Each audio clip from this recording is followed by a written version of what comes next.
Lights on the screen, hey, it's Grant and Ryan. We bleed purple, talking hoops, never lying. Sacramento Kings, we rise and we fall. If you don't like that, then you don't know ball. Jerry sitting with the stories of the game, spilling all the truth, driving legends insane. From the Cow Palace days to Arco's roar, this town's heart beats on the hardwood floor. If you don't like that, turn away now. Kings in our blood, we rise strong and proud. Running up the score, Kings never back down. If you don't like that, this ain't your town.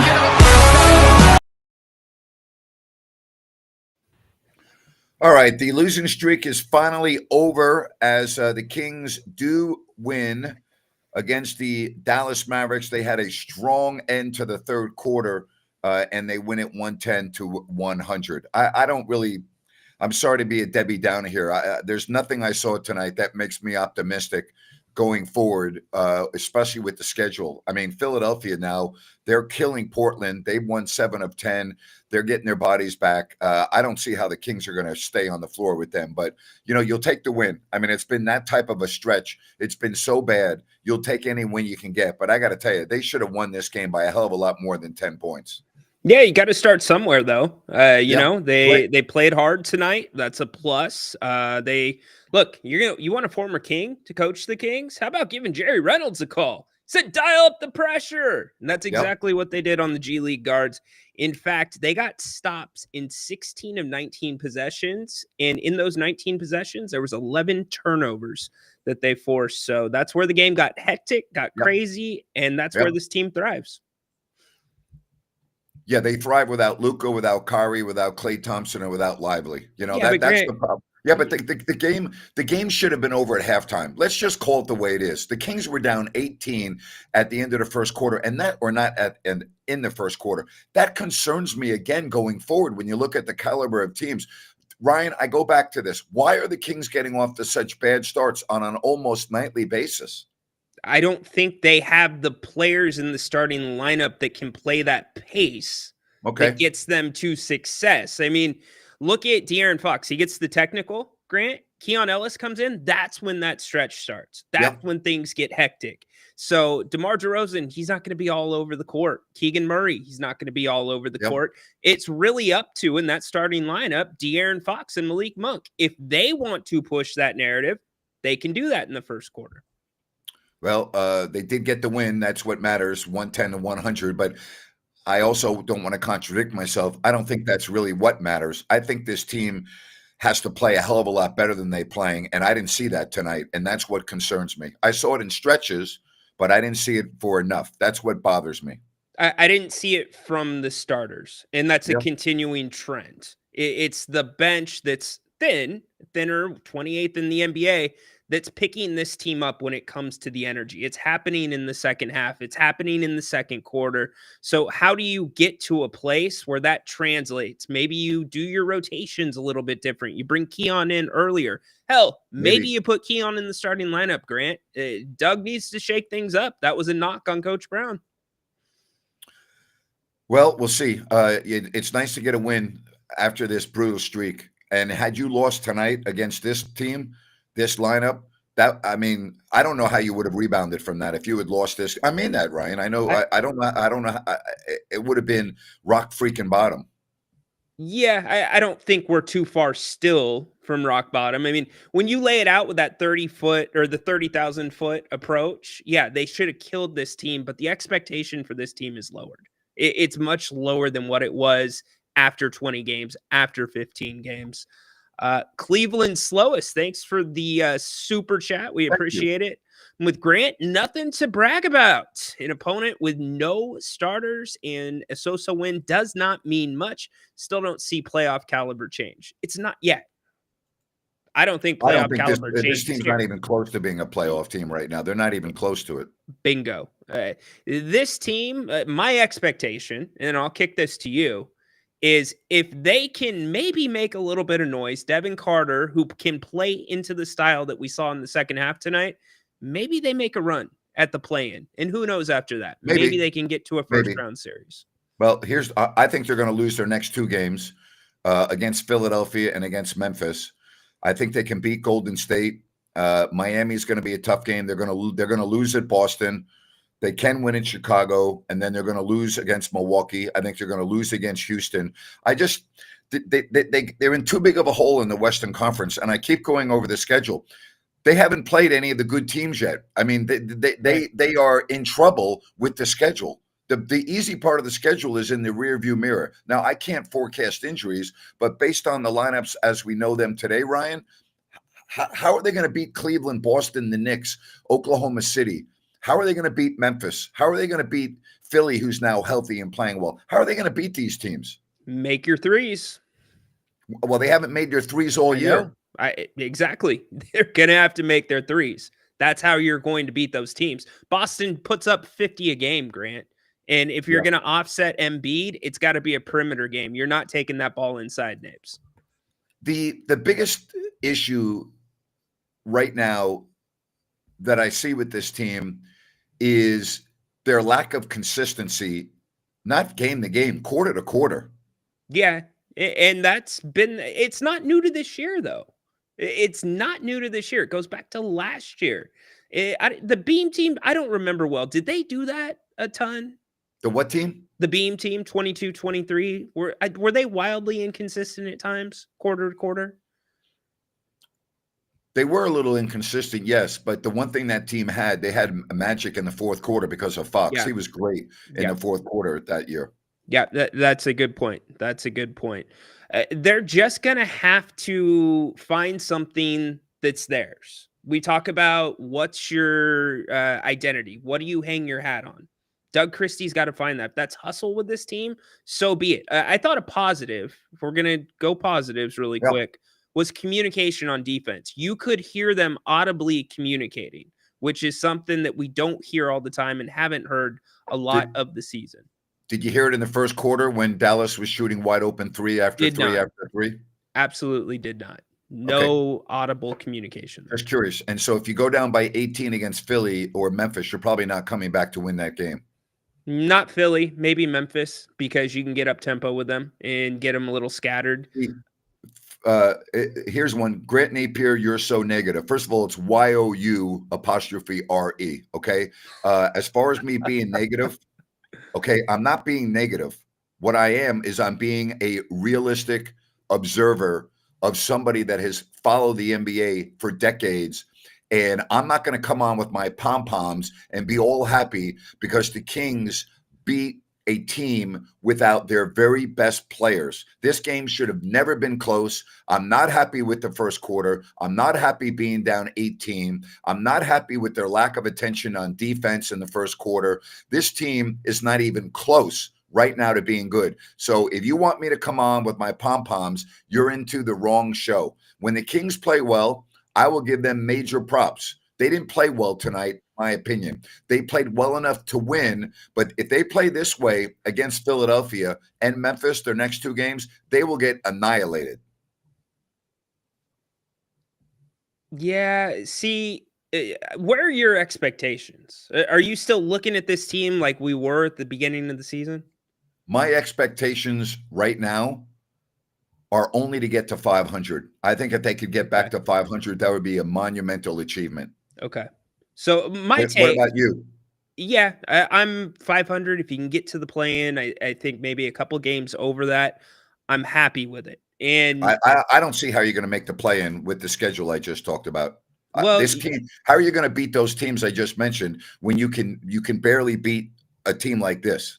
Because this team plays up to their competition historically. That's what they do. Now, they don't always finish, but they play up to the competition. So maybe Devin Carter gives you a boost. And I'm being ultra optimistic here. Yep. You get a boost from Devin Carter. You never know. It could happen. Yep. You make a little deal. Maybe somebody on the back end of that bench steps up. Doug Christie makes a change here and there that increases the balance on the floor. I just have a hard time saying they didn't play well tonight, I guess, because they came in losers of 6 in a row, 5 of which were on their home court, and they held Dallas to 40 points in the second half.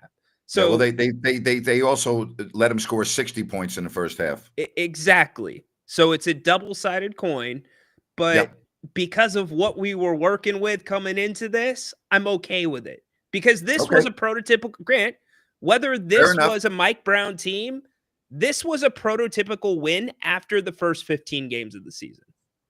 This is how this team won. They're 3 games back in the loss column of teams ahead of them being Phoenix, Golden State, and San Antonio. 3 games back in the loss column. San Antonio and Golden State are currently 9th and 10th in the West. So, I keep talking about their schedule. I can't just ignore the schedule that's It's coming up. brutal. And Yeah. here's the other part. Maybe if you can beat a Philadelphia and a Memphis at home, maybe all of a sudden that gets you completely out of the doldrums, get your confidence back, and then you can go on a run. That is possible. But Yeah. I just right now I don't see it. Yeah. AB, appreciate you. $4.99 on the super. They hustled their asses off in the second half, and defense really like when they play the passing lanes. Was the effort for Coach Brown? Yeah, they had effort for Coach Brown a lot. I don't to say they didn't have effort for Coach Brown. You got to remember at the beginning of the homestand, the Kings lost to Denver without 2 key players, 130 to 129. Nobody after that game was questioning the effort. Nobody. Okay. Yeah. Then the Lakers came in, and the first game was right there. The second game was not.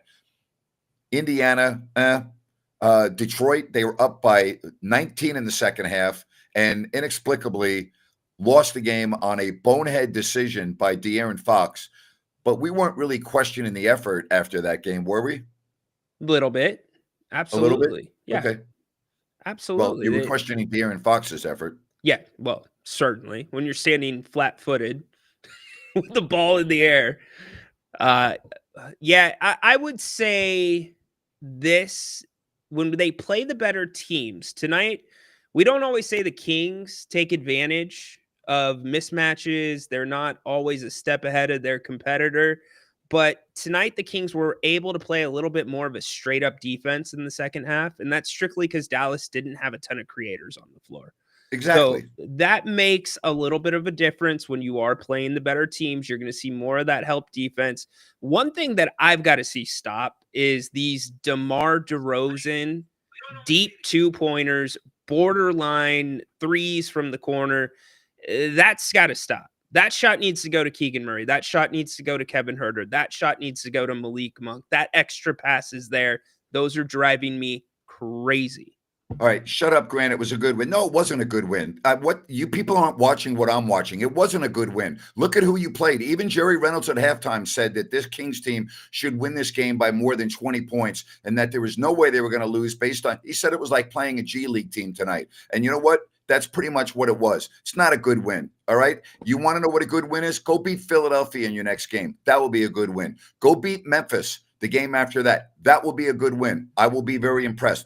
I'm not impressed with tonight. Okay. I'm not impressed by beating the Dallas Mavericks with this lineup. Tonight's win doesn't mean anything to me other than it's better than a loss. That's what it means. Doesn't that turn into a great win? Considering where the Kings are at now, if they were to beat some of those teams, because Houston was a good win. Great. It will be, if they beat Philadelphia and Memphis without even knowing how the games go, I will come on the post game and I'll say those are great wins. Yes, there you go. 100%. Absolutely correct. Preston, Grant Preston wants to know, do they need a shot blocker? Yeah, but you see, the problem with that is there's another end of the court. It's called offense. The Kings have had shot blockers in the past, but if that's all you can do, there's a lot more that goes into an NBA right now than blocking shots. But yes, that would be great. But you also have to be able to play a little bit on offense. Yeah, I think it's really interesting looking at what Doug's doing with Alex Len. I don't know. Are you with that? Do you think Alex Len is the best choice for those backup center minutes? I do. I've always liked Alex Len because you know what you're going to get, and he doesn't make mistakes, and he really doesn't hurt your team. So, yes, I do agree with that. That's funny. It doesn't hurt the team. That's something you got to look at these days. Get in touch with us tonight, by the way. Don't let us do all the heavy lifting. We want to hear from you. In fact, we're going to let Andy kick it off. Welcome in tonight, Andy. Nice. I'm first on. I scanned the barcode like as soon as the stream started, hoping I'd be the first one. First off, Happy New Year, guys. Happy New Year. Thank you for calling the show. We really appreciate it. Yes, of course. So obviously I'm with you guys. You know, this win you can't really take too much from. Just, primarily because almost like their whole starting five was out. Overall, still good effort and stuff. But like you guys said, if you want to see some real progress, let's beat some of the good teams. I just had a question for both of you guys. So I'm looking at this box score from March 13th, 2024. So about 8-9 months ago. Yep. And it was the fourth and final game between the Kings and the Lakers last year, and I'm pretty sure the Kings swept the season series at the Lakers, Yes, I they They did. believe. did. Yes, they did. And I'm looking at this starting five of the Kings, and it is Fox, Ellis, Sabonis, Keegan Murray, Harrison Barnes. Coming off the bench is Monk, Mitchell, Alex Len. And I look at our lineup now, like we replaced DeRozan with Harrison Barnes, and I get DeRozan's probably not the best fit, but I just feel like the lineup for the most part is pretty much the same. And same with the Lakers lineup. Their starting five is almost No, the the Kings exact lineup is same. not pretty much the same. I totally disagree with you on this. In all due respect, the lineup's not similar at all to last year. I more mean like the players are very similar. Like we have the No, no, same they're core not. core No, no, guys. no, no, they're not. You No don't have the Davion. you didn't. You just mentioned Harrison Barnes and Davion Mitchell. They're not on the team anymore. And at that juncture of the season in March, they were playing extreme significant roles, particularly Keon Ellis, in addition to Davion Mitchell, who was playing as it was in the starting lineup. So I respectfully disagree with you. It's not similar. And he So had Keon in the starting lineup. Yes, Keon was in the starting lineup. So, do you guys believe that Davion and Harrison Barnes contribute that much to a team Yes. that it would change our record this much and our team would be completely No. different just with these two people? No. Because, No, but Harrison Barnes is a guy that was underappreciated in Sacramento, and the Kings miss him a lot, and they miss the piece. You see, I've always said this: a basketball team is like a jigsaw puzzle, and the pieces either fit or they don't fit. And quite frankly, I don't think the pieces fit this year, and I think DeMar DeRozan's a big reason why. I don't think DeMar DeRozan's a bad player. I think he's a very good player, but I don't think he fits with this team. And I also think the Kings have really missed Davion Mitchell coming off the bench. I think we kind of forget what he did the final 8 weeks of the season. yeah, I agree with the Davion Mitchell point for sure. I miss him a ton. As far as trades, I know we don't really like to talk hypotheticals, but I know Jonas Valanciunas is available apparently, and I feel like he would have a lot better minutes than Alex Len, and he's just a bigger body. He's a little bit better offensively as well. Um, I really think that would help us because I mean I do like some of the things that Alex Len does, but offensively, like he's not really a threat whatsoever, and even on defense, he commits a lot of silly fouls. I mean he's our backup center, so I don't expect too much, but I honestly think like having a backup center like a little bit better, like Jonas Valanciunas would. Valanciunas would be great. I don't know if he is available. I don't know what it would take, but I think he would be really good. Yeah, I think they said the Wizards are probably looking to get like a second round pick for him. Well, a Um, second, but you got a salary cap, you got money, and we'll see. Hey, yeah, I want to say thank you for being our leadoff of man course. tonight, Yeah, of Hey, and course. happy New Year to you. We really appreciate it. Yeah, of course. Thanks, you guys, for letting me on. Thank you very much. We appreciate the calls. We also appreciate our sponsors, Bennett's 3 locations, Sacramento, Roseville, and the West Side Grill in Rockland. Prime seafood and steak at Bennett's. They are awesome. Just go to bennettsrestaurants.com to make your reservation. Don't forget about their happy hour daily sips and taste, 2 to 6 every day. It's great. Really good share plates with the prices. And boy, they have so many wines available at really discounted rates for your happy hour. Again, 2 to 6. And of course, Ryan, we always talk about their brunch that we love Saturday and yes. Sunday. Check out their weekend brunch again. And we really want to say thank you again to all the people that continually send us messages here thanking us and saying, oh, we went to Bennett's and it was great. I know that they appreciate that at Bennett's. We appreciate it. And thank you very much for your support. Well said, partner. And Valanciunas, he's on a pretty friendly contract. He's making 9.9 this Yep. year, 10.3 next year, about 10.4, and then 10 million in 26-27 for those wondering. Tremaine, what's going on tonight, buddy? Hey, what's up, guys? Good to see you both. What's up, Grant? What's up, Ryno? Thanks for calling. We appreciate it. Thank you. Speaking of Bennett's, I was at Bennett's earlier today. Had a delicious strawberry daiquiri at Bennett's at Rockland in California today. It was awesome. During their happy hour, it was awesome. I had 2 strawberry daiquiris plus a lemon drop martini, and it was very delicious. They still make strawberry daiquiris these days? Well, Tremaine? it was I'm forgetting the name. It's like a strawberry whiskey drink. It's one of the specialty cocktails. I forget the actual name of it, but it was a strawberry something. It was delicious. Nice. But We'll pass anyway, that along to Brian Bennett. He'll be happy to hear that you were there this afternoon. Thank you very much. please do. Yeah, no, that was awesome. It was really great. Yeah, it hit the spot.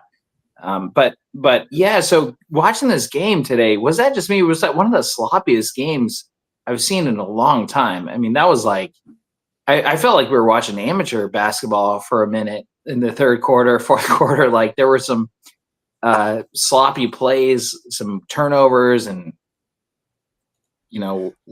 I think there was points of the game that were sloppy. Maybe I'm being too critical based on how poorly the Kings have been playing, but there's very little I'm impressed with about the game tonight. I do not think they played well, and I think that they're going to get their ass kicked against Philadelphia and Memphis if they play this way.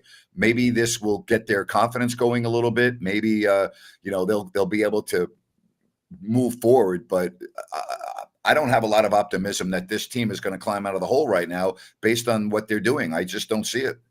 well, that's the thing. Is like there's not many teams that you could play this sloppily and still win, because anytime we made a mistake, Dallas came over on the other side and then they made a worse mistake. And they made a turnover. They were sloppy, and then Kings got the ball back and they finally capitalized it. There was that one time, what was it? There were like 3 threes missed, a layup miss, and then I forget who finally got the shot, but it was like we missed 3 threes in a row. Sabonis missed it, or no, Sabonis got the putback. You got 5 offensive rebounds. Yeah, right. 5 in one set. Yeah. Which it was awesome to see. Like, oh, this is hilarious. We get it. We keep getting it back. We keep getting another shot. But it's like, come on, how many times do we need to get a shot to get it in? And but yeah, no, totally. Like I thought it's going to be really tough. I feel like being a Kings fan is like being in an abusive relationship. It's like you keep getting beaten down for years upon end, and you hope it gets better. The times before were so great, but you try to think about the good times, but you just keep getting beaten down, and it's tough to be a Kings fan, you guys. It really is. Yeah, well, hang in there, and thank you for the call, and Happy New Year. All right, guys. Happy New Year. Yeah, thanks for letting us know about Bennett's too, Tremaine. Thanks, guys. Yeah, I'll be back. We'll be back. All right. Yep. Sounds good. Thank you. Again, the Kings win at 110-100. Finally, the beam is lit. They go to 14-19 and 7-12. So a lot of people say, what will it take for me to start taking this team seriously? I won't even consider them a serious team until they get back to 500. And they've got quite a ladder to climb to get to 500 with the schedule that they have ahead of them. Yeah, or consistency. I'm okay with consistency if they're under 500. If you're seeing improvement, steady improvement, climbing towards that number, I can start to loosen up a bit. I don't have an issue with that, but I understand your point of view. This guy's getting the fast tracks. I'm pretty sure he's calling from the East Coast. Our guy, Nando, what's going on? What's up, guys? How you guys doing? What's happening, buddy? Listen, I stayed up late to watch this game. I have a couple days off from work, so I've been watching, and I am not happy with what I'm seeing, man. First of all, Happy New Year to you both, man. Happy New Year. Yeah, you too, buddy. I'm very happy to see you guys. You guys know, man, De'Aaron Fox is my favorite player, and I am absolutely disappointed in the way he's carried himself, man. And I just want to share that, one of the main reasons why he's my favorite player is obviously he went to Kentucky, which I'm a fan of, but also just the way he carried himself, man. He was always just a humble guy, willing to learn, and just seemed like such a nice guy, just the way he carried himself. And then he was very, always talking about getting Sacramento to the playoffs. And now that he achieved that and things of that sort, I understand if he's frustrated with the organization and not making it to the playoffs and not being consistent enough. but I just think there's better ways to go about that. And it's really disappointing to me to root for a guy and just see him go about his business just the complete unprofessional way. I mean, it's inexcusable the way he's been acting with the media, and his body language. And look, even tonight as well. I mean, if it wasn't for Sabonis calming him down, it looked like he wanted to get thrown out that game. It's I mean, right. it's ridiculous. I mean, he looks like he's just he just doesn't care as much as he should. And I just think that, how great the fan base is towards him, they deserve better. You know what I mean? If you're going to go ahead and ask out, okay, so be it. But don't ruin the reputation that you've built here. It hurts me a little bit, to be honest. I think it's a solid take, Nando. And for me, this team's at they're a delicate phase where he could influence decisions that they make about winning in the future. And to hear De'Aaron talking about winning the way he does, I want to hear some accountability from him, what he needs to work on. It's like his side of the fence is completely clean, and it's not. There's so much still there that he could do better for this team. You know what, man? It's so weird to me to see him act this way because I've never seen him act this way so strongly before. And it leads me to believe it's just somebody else is in his ear, man. That is not the De'Aaron Fox that I've used to seeing and that I fell in love watching as a player. I promise you guys that somebody is in his ear that is talking this thing to make his ego even bigger. And I really think it has to do with his agency, because this is not the real De'Aaron Fox. And to be honest, it's I hope things change, but honestly, I don't see it. He looks like he's drawn out of Sacramento, and honestly, I don't think this is De'Aaron Fox. Somebody else is in his ear. But thanks for taking my call, guys. Keep doing what you guys are doing. Happy New Year, man. Happy New Year, Nando. Thank you very much. Very good takes on that, and we greatly appreciate that. Hey, I want to tell you about New Works Plumbing. They've got a fix for you. For your plumbing needs and repairs, just go to newworksplumbing.com or call the number on your screen. Again, sackserviceplumbing.com, where I like to use New Works, NEWWRX plumbing.com. And remember, they are available around the clock 24/7 for your plumbing needs and repairs. Happy New Year to New Works Plumbing and all of our other sponsors. We greatly appreciate you. And again, for any issues, make sure you contact New Works Plumbing. What did you think about Doug pulling the starters up? What were they? 13 with 1:13 left. I think it's great. I think Mike Brown needed to do that more. There's no reason to have unnecessary injuries when the game's over. If you can't hold on to a 13-point lead with a minute plus left, then you shouldn't be on the floor. I felt like that was a bigger move than a minute and 13 of rest. I think that was a nod to the guys, the core of this team that were playing heavy minutes. They had 4 of the top 11 in the NBA minutes, 20 minutes game or 20 games into the season. FM nobody. Grant, is it any surprise to you that 2 of the most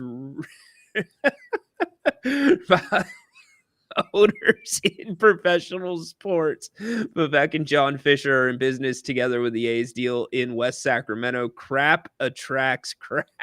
Yeah, I haven't really thought about too much about Vivek and his involvement with John Fisher and the A's. I think I'm in the minority. I think it's great for Sacramento that they're going to have the A's for a short period of time.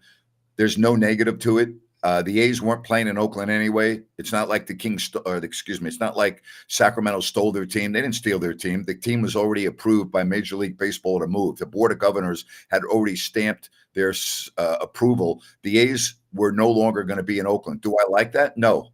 I've always thought of Oakland and the A's as synonymous. Am I happy they're going to Sacramento? No, I'm not. I wish they had stayed in Oakland. I feel awful for the loyal A's fans. There weren't enough of them, in my opinion, but I feel bad for them. But I haven't really given a lot of thought to Vivek and John Fisher. I think it's a positive for Sacramento. It's going to be a short stay. Enjoy it while they're here, because they're not going to be here for long. John Evans, welcome in tonight, John. How we doing, guys? Hi. Long time listener, first time caller. Great. Thank you. Grant, who are we targeting at the trade deadline to turn this thing around? Well, first of all, I don't think you're going to turn it around at the trade deadline, because I think the season will be over at the trade deadline. But I think that Fox is a guy that I would be definitely keeping my eyes on, that he would be moved at the trade deadline. What kind of potential haul can we get from Fox? You can get a lot for Fox. He's very coveted around the league. He's a commodity, and when you have a commodity, you need to get a commodity back. So I can't give you a name or names, but I think that the Kings could do very well in a trade. So we're looking for more than picks. Of Well, course. I'm not a fan of picks unless they're very high picks, which you don't know because how screwed up the lottery system is. And then, based on the Kings draft record over their tenure in Sacramento, I'm never optimistic about having a high pick because it seems more times than not they take the wrong guy. And Monty has drafted 3 of the 4 drafts guards. Yes. So, I think you need a little bit more than draft capital. And Grant, and here's the other thing, by the way, John, Fox's salary, 34.8 this year, 37 next year, fairly friendly with this CBA.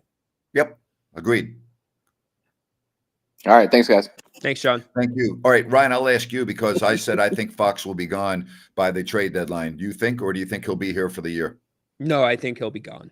I would anticipate that's the right time to do it. I think it's this fine line, right? Because Malik Monk thought he was going to get more on the open market, or he thought there was going to be more demand for him this past offseason.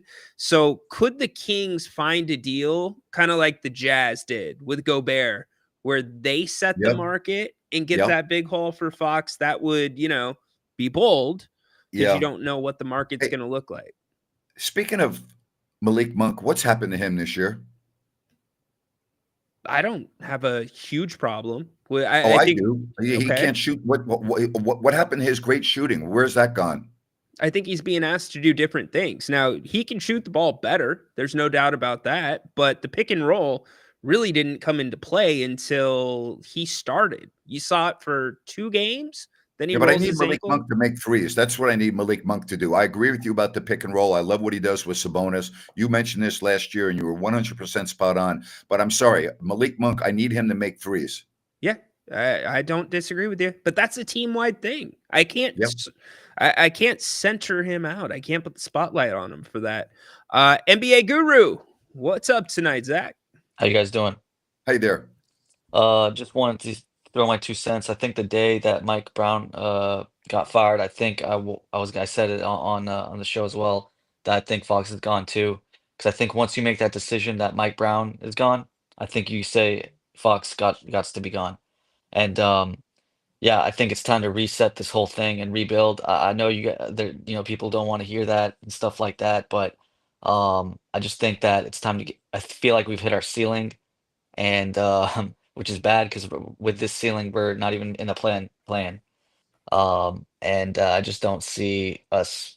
I mean, we could do a lateral. There are trades out there like for the Miami Heat for like a Tyler Hero and then picks, or I actually kind of like the route of going the Houston or Spurs route to try to get a lot of picks and young assets. I think we need to do a the little bit Spurs better. got lucky when they got Victor Wembanyama, and he's barring injury, he's going to get the Spurs back to the promised land. He's already doing it. They're 9th right now in the West, and the fact that they're ahead of Sacramento is so frustrating. The fact that Houston passed Sacramento like a rocket is very frustrating. The Kings were ahead of Houston significantly, and now the Rockets have just leaped over them. Yeah, their future looks way brighter than ours. It's not even close for both those teams. So And I'm same sure with Oklahoma City and Memphis. Their futures are Oh, much yeah. brighter. Houston's future is much brighter. San Antonio's future is definitely brighter, in my opinion. There are a lot of teams that have just completely gone by Sacramento, while the Kings have been like, what have they been doing? It's just frustrating. But Grant, that has not been an overnight thing. That's not just Correct. this offseason thing. That started the offseason after they made the playoffs, extending Sabonis rather than Correct. improving the fringes. You don't I just agree. end up with a G League bench, Zach. I No, agree. I agree. Definitely.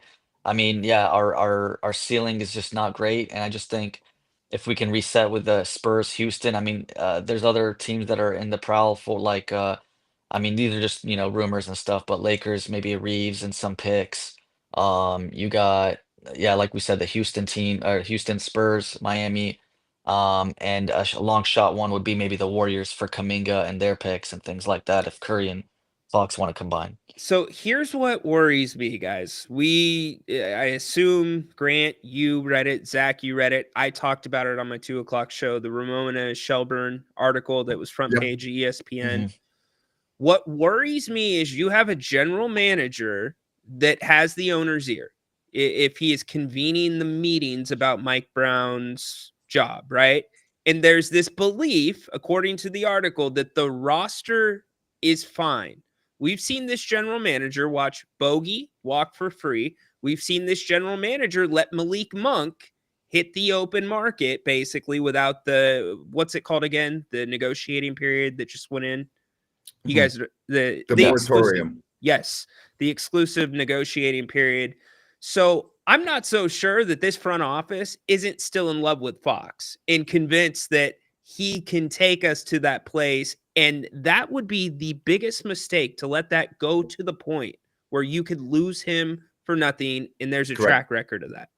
Correct. Yeah, that's a good point, because this is Monty's last year, and if you don't trust him or whatnot, this is the biggest decision you'll be making for a long time. You is screw trade this Fox. up. Yeah, exactly.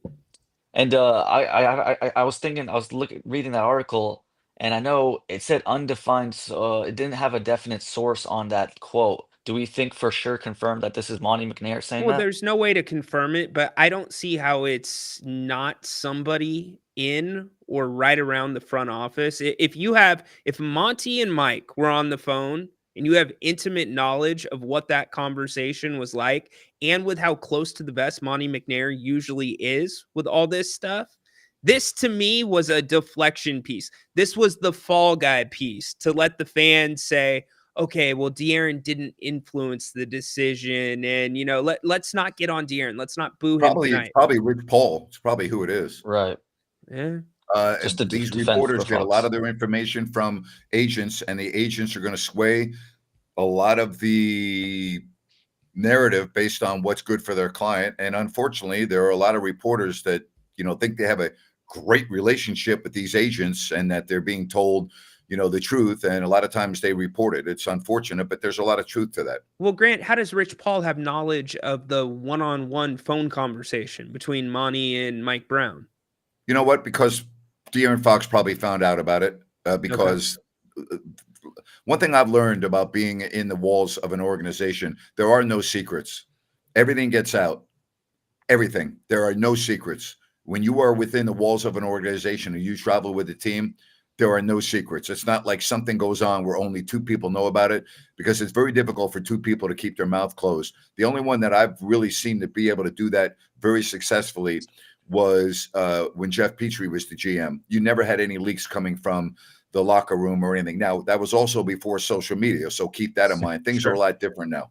Yes. And it's funny because Fox was I saw him tweet back at Lou Williams and stuff like that today as well to defend himself. So all the defending of Fox came on the same day, which is kind of interesting as well. Yep. So, but yeah, appreciate it, guys. Thank you, Zach. Happy New Year. Happy New Year to you guys. Grant, it just seemed like reading that article that it's who can get to Vivek Ranadive first. And that's the scariest part, because if Monty can convince him that this roster's fine, what if Mike went to Monty and was like, hey, Vivek, or excuse me, if Mike went to Vivek, hey, Vivek, I'm working with like nothing here. Look at what your general manager has left me with. It's just anyone that thinks that this roster is fine is delusional. Well, that is literally what is told by the source. I agree, and that's called delusion. That's dealing with delusion. This roster is not fine. No. And you know why? You know how I know that? Because they have a thing called the standings, and what the standings do, they tell you how many games you've won and how many games you've lost, and they have a thing where you are placed either first, second, third, fourth, five. Those are called the standings. And I'm looking at the standings right now, and you know what I see? I see Sacramento is 12th, not 1, 12th in the West, and I see that they have a record of 14-19. That tells me their roster is far from fine.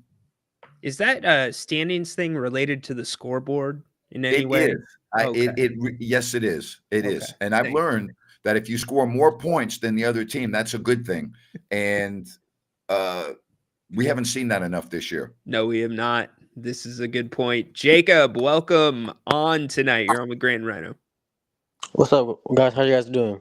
Hey there, Great. how are you? Good. I just want to make a few points. Someone else already mentioned it earlier, but I see a lot of teams in the NBA. They're building through the draft, and I feel like that's something the Kings haven't done for a long time. I mean, obviously we've been hitting on a few guys like Keegan Murray, De'Aaron Fox, Davion Mitchell was a good role player for us. But even when you look at Keegan Murray, he's having a little bit of a setback this year. Call it what you want, and I just don't feel like we have enough talent through the draft, and I think that's what a lot of these young teams are doing. You look at the Rockets. I mean, yeah, they've been bad for a while, but they're starting to get it going. And then, like you guys already mentioned, the Spurs, and then the Thunder.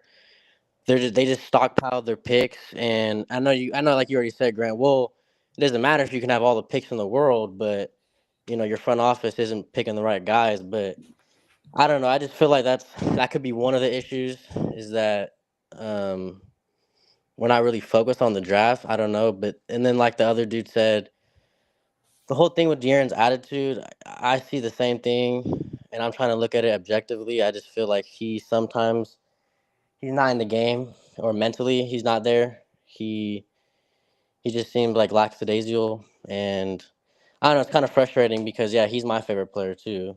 Um, after we lost to Marcus, we had De'Aaron. I was like, oh, he's our next guy or whatever. And then sometimes he just, I don't know. He waits. I feel like he waits too long sometimes. To turn it on to like the fourth quarter. I know we call him fourth quarter Fox or whatever, but yeah, just let me know what you guys think. I think it's been disappointing over the entire season, basically. Can it get better? Yeah, it can always get better. But the only thing that's going to make this thing get better is a win against a really good team, and they have an opportunity to do that in the next 2 games. I don't have a particular interest in this guy's content, but Damian Barleen had about a 2-minute statement on Fox where he said the fourth quarter thing is bullshit because he's not playing in quarters 1 through 3 the way that most other stars do. He turns it on in the fourth quarter. It's one thing if you're an SGA through 3 and then you go to Fox level in the fourth. I just think that because we're a small market, it's hard to get that guy and have that guy stay here. If we mixed up De'Aaron's stats with other guys' stats in different markets that've been with the team for 8 or 9 years, I don't think you realize that Fox isn't as good as it appears to be on paper, Grant. Well, first of all, the individual that you mentioned is one of the least knowledgeable people I've ever been around when it comes to sports. So there's nothing that he would say that I would even pay attention to. I always go back to what's important, and that's your eyes, not stats. All right. I look at the game. I use my eyes to make my opinions. I don't use stats to make my opinions. And what I see from De'Aaron Fox is not the De'Aaron Fox that I know is capable of playing a lot better and being a better professional and being better. I've seen De'Aaron Fox play now for 8 years. I've seen how good he can be. I've seen him being able to take over games. I've seen him when he looks like he's having fun on the floor. I've seen him when he's jovial with the media. I've seen all of that. I'm not seeing enough of that now. And so even though I talked about the record and I talked about the standings, my eyes tell me that De'Aaron Fox is not happy. And my eyes tell me that De'Aaron Fox is underachieving this year without even looking at any of the statistics. Yep. Yeah. I agree with you. I got one more question for you, Grant. What would you do if you were the GM? Maybe you already said it and I missed it, but what would you do? If I was a GM? Yep. It's a great question. The first thing I would do is I would get rid of any player that's not in love with playing in Sacramento. That's the first thing I would do, okay? I would have a very personal one-on-one meeting with every player, and I would just find out who wants to be part of the program and who doesn't, and the people that don't, I'm getting the hell out of here, all right? That's the first thing I would do. I would also go on a big-time coaching search starting yesterday, and if I find a coach that I think is going to be good for this franchise, I would hire him tomorrow. Okay. That's the second thing I would do. I want players that want to bust their ass with passion and love for Sacramento, because Sacramento is a different community. It's a different fan base than a lot of other cities. They have a bond with their team and a bond with their players.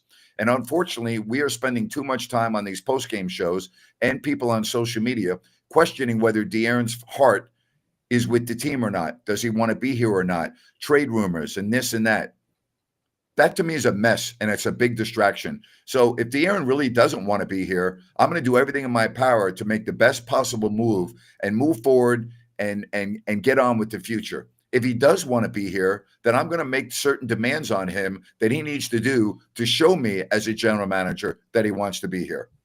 Well said. All right. Thank you guys for your time. You guys have a good night. Yeah, appreciate you. it. Thanks, Jacob. And I'm not firing Doug Christie. I mean, that's not the first thing I would do. I would put Doug back on the bench where he belongs. He shouldn't be the head coach. And that's not a knock on him. I would have taken the job too if it had been offered me. But he should not be the interim head coach right now. It's just wrong. Plain and simple, it's wrong. And it's just nothing is done right with the Sacramento Kings anymore. It's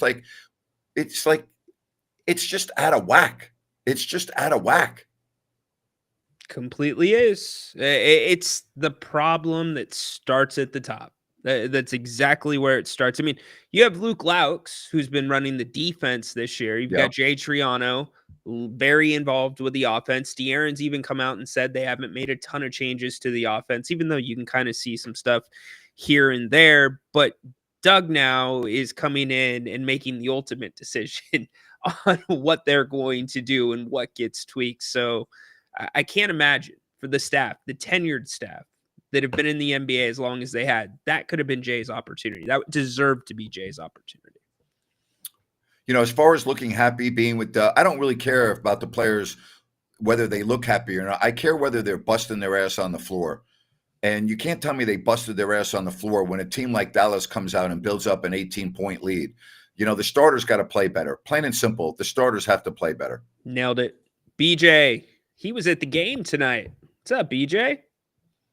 What is up, gentlemen? Thank you for showing up tonight. You know, it was kind of interesting. My girlfriend got me this ticket a while ago because I like the Mavericks. I'm a Luka fan, and I really like Kyrie. He's one of my favorite guards to watch. What a bummer is that I have a few points. The first off, going to the game, I've never bought a ticket. I've only gone 2 times, and I refuse to pay for something that is the feel of it, first off. And you got to realize, from my perspective, I've been rocking with the redheaded stepchild of Sucktown since like '88. So I went to a lot of games and saw a lot of really good basketball players on the opposing team and really bad Kings basketball.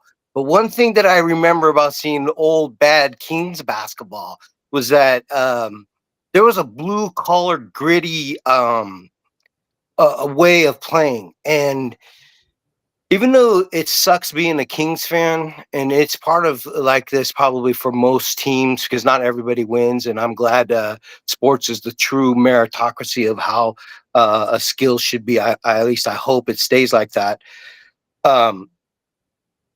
I put on these yellow glasses because when I was watching the Kings tonight, I had a good seat. My girlfriend got me a nice seat. It was in the lower bowl, and it was about midsection. It was in the end zone, so I got to see everything articulated. It was on the Kings bench, so they're to the right of me. And I really watched. There's a when there's a cancer or a sickness in the body, and you have like this general malaise and everything, there's a symptoms of some type of either nausea or dizziness or diarrhea. There's symptoms.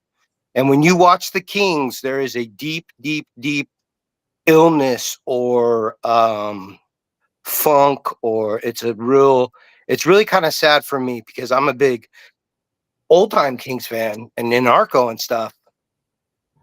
It's just a different vibe.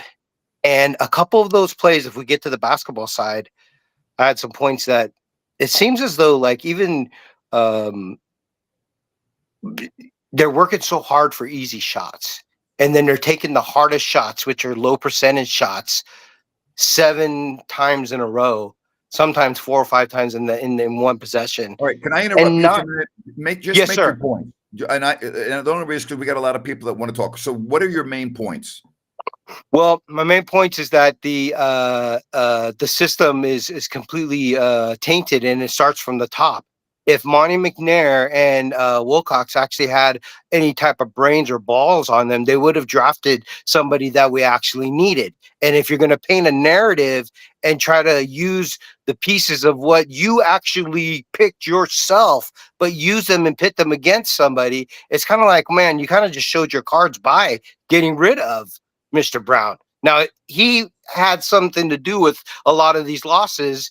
I think they lost 6 or 7 within 5 or 6 points, and that's attention to detail because there's no structure. So I'm not saying Brown shouldn't have got fired, but the deep-rooted malaise and the sickness with the Kings is the owner. He is not seeing what is actually articulating. Yeah, and guess what? And that's the problem, because that's not going to change, because he's still the owner and he's going to be the owner. So, unfortunately, you got to work around that.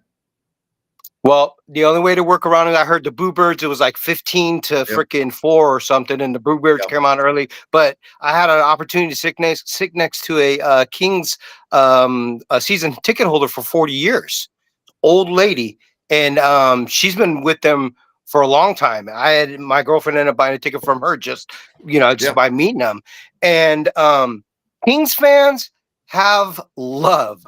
And they're really knowledgeable about the game, and they like to see things straight. They don't want to be bullshitted about stuff. No, you're right. So you're absolutely right. It was. I had a good night. I think it was broken, but this team, they'll be lucky if they win like 35. They don't play together, and they got slapped by a G League team. Really, thank you very very sad. much. Happy New Love Year, you guys. DJ. Thanks, They're not brother. winning 35 games. This team's not winning 35 games. Yeah, They're just not. I think it would take a big effort. And here's one of the things that concerns me a lot. You remember when they were doing okay at the start of the season? They were getting to the free throw line at a massive rate. Last game, the Lakers, not so much. This game, 19. Now they were up 18% in free throw attempts. It's down to 5 or 6.2%. Great point. That's a lot of free points, Grant. It is. Great point. Hey, a rant with Grant, and it is brought to you by EDH Motors, Automotive Reimagined. And if you go to edhmotors.com, you'll be able to check out everything that they can do for you. David and Adam, this is a long overdue new concept. Just two guys trying to do something better, and I think it really is better. If you go to edhmotors.com, you can look at what they have in terms of their various vehicles. And if you don't find what you're looking for, here's the key. They'll get it for you. That's right. They will get it for you. And you don't have to go to a dealership. You're not dealing with all of the stuff that you might deal with at a dealership. It's easy. You save money and time. You'll take delivery at their auto lounge at the El Dorado Hills Town Center. Again, it's a great new concept. Go to edhmotors.com, contact David or Adam, and let them use their decades of automotive experience to get you the vehicle that you want. edhmotors.com. EDH Motors, Automotive Reimagine. So the Kings end their losing streak, and we're having a lot of comments all over the map. I'm a big picture guy. I'm not a 48-minute guy. I look at the big picture. And the big picture is there's nothing that I've seen from this team in 2 weeks that would make, or longer, that would make me believe that they're capable of climbing out of this hole and getting close to 500. They're 5 games under 500. And they're 12th in the West. Right now, I don't see how they're going to beat Philadelphia. I don't see how Joel Embiid will not score 40 points and have 20 rebounds, assuming that he's going to play. I don't see how Paul George is not going to go off. And Maxey kills the Kings every time. And then you have Memphis coming in, and Memphis is playing tremendous basketball. And the problem with playing a Philadelphia and a Memphis coming up, you can't just split. You see, you're not in a position anymore where you can just win one of the 2 games. No, you put yourself in a hole at 14 and 19, where to get back into the contention of a play-in spot, you got to win your home games. And when you can barely beat a Dallas team who's without everyone, I don't see the optimism. And people go, "Oh, gee, you're being negative." No, I'm not being negative. I'm being a realist because it's not about one game. It's about the totality of the season. It's about 82 games. And I would also remind you, Sacramento Kings fans who are passionate and you love your team, you didn't make the playoffs last year. You understand that? You didn't make the playoffs last year. So, and here you are this year, and you're much worse this year than you were last year. And yet, again, you didn't make the playoffs last year with a much better team. 46 wins. You think this team's going to come close to 46 wins? Come on now, really? Let's get serious here. So if you didn't make the playoffs last year, how are you going to make the playoffs this year? And isn't that what the season's about? The season's not about, well, gee, let's see if we can play well for 2 weeks. No. The season is about qualifying to be in the playoffs. Because if you're not in the playoffs when April comes, then your season was a failure. All right? If I told you at the beginning of the season, before game 1, that the Kings would not make the playoffs, and how would you feel about that? You would say, season's a failure. Plain and simple. You would say, season was extremely disappointing and the season's a failure. And right now, this season is a failure, barring a unforeseen turn of events. Ryan talks about it. Maybe Devin Carter's that special guy, but if we're really putting a lot on a first-round pick who hasn't played yet, who wasn't taken near the top of the draft, we're really putting a lot of onus on him, aren't we? Maybe he'll be that guy. Chances are he won't, at least for this year. And I went over the schedule. Look at who they still play. They have the toughest part of their schedule ahead of them. So if you didn't make the playoffs last year with 46 wins, and right now you're 14-19 as you start 2025, how the hell are you going to do it this year? Again, I'm a big picture guy. This season is a failure. And it will be a failure if they don't make the playoffs. And right now, I don't see any way in the world they can make the playoffs. How is it going to happen? I don't see it. And that's my rant for tonight. So coming off their toughest home stretch in March, check this one out, Grant. Yeah. 3-17, you're at Houston. Or excuse me, 3-16, you're at Dallas. Back-to-back, next night, Houston. Loss. You get a day off, you're at Oklahoma City. 3 games in 4 nights. All right. At the very best, you'll go 1-2. Yes, at the very best. Now, I could see them beating Dallas because they do match up well against Dallas, even when Dallas is healthy. They seem to play pretty well in Dallas. Well, if you can get Luka tired and make him go up and down the court, that certainly helps. But yeah, and then you've got a late East Coast road trip. You've got other 2-game road trips that are tough. Boston and Minnesota. It's really going to test this team's fortitude if they can pull together. And they're healthy right now, and you got to hope that they don't have any injuries that are going to – see, that's the other part of this comeback that we're talking about, because it would be a comeback. Yeah. It's only going to happen if you stay healthy. Yeah, and if you bring other pieces in, let's say you stick with Fox, right? Okay. You're going to integrate a new piece into this situation, an underachieving situation. That's tough circumstances to bring somebody in. And let's say maybe Devin Carter's that guy. How's Fox going to react to that? Hopefully better than he did with Halliburton with him. Yeah, track record. So a lot of unknowns, but a lot of games, as John Finch says, and you say him. That's why they play him. That's why they play him, absolutely. Buddy.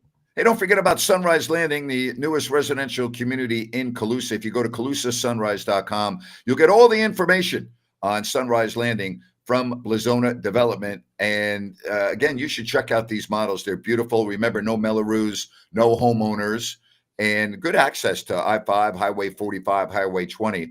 And guess what, folks? You like golf? Oh, it's adjacent to the Colusa Golf and Country Club. That's right. Sunrise Landing, again, from Blazona Development. Check it out by going to ColusaSunrise.com. You'll get all the information you need, ColusaSunrise.com and Sunrise Landing. You did me dirty with the screens there. I know. Usually you're a little quicker. I was shotgunning my soda water. Yeah, you know what? That's not bad, though. I mean, it could have been worse. You know what I'm saying? Be I grateful. do. It could have been worse. I do. Always. Hey, one lesson that you learn when you get into this business: Yeah. assume that you're always on camera. Okay. You know, And assume that your mic is always on. that's a good one. I was doing the King's Court earlier, and ton of people. Thank you, everybody that showed up. And the sunlight started to come through for whatever Oh, reason. And I'm like, I'm moving this way. I'm going to hear it from Napes if he sees a yeah. spot of sunlight on my shirt. So. Well, you know what, bud? You're learning. You're learning. All right. trying. So while we wrap this up, I want to say Happy New Year. Yes. We appreciate it. It's been a hell of a 2024 on this channel, and we could not have done it without your support. And we go through the good and the bad, and you get mad at me and I get upset at you, and that's part of the deal. I don't really get mad, but I get frustrated sometimes. You get frustrated with me and Ryan, and that's part of the deal. That's what it's like being a sports fan. That's what it's like loving teams. That's what it's like going through the thick and the thin, the good and the bad. It's okay. We all get through it together. But the bottom line is we're together, right? Whether you agree with me or Ryan or disagree, it's okay. We're all on the same page. We get through it, and we look forward to the next game. So Happy New Year. And Ryno, Happy New Year to you, buddy. You too, Napes, and everybody out there. Thank you. Celebrate. Have fun. Be safe. Can't wait to see you next year. All right. Take care, everybody.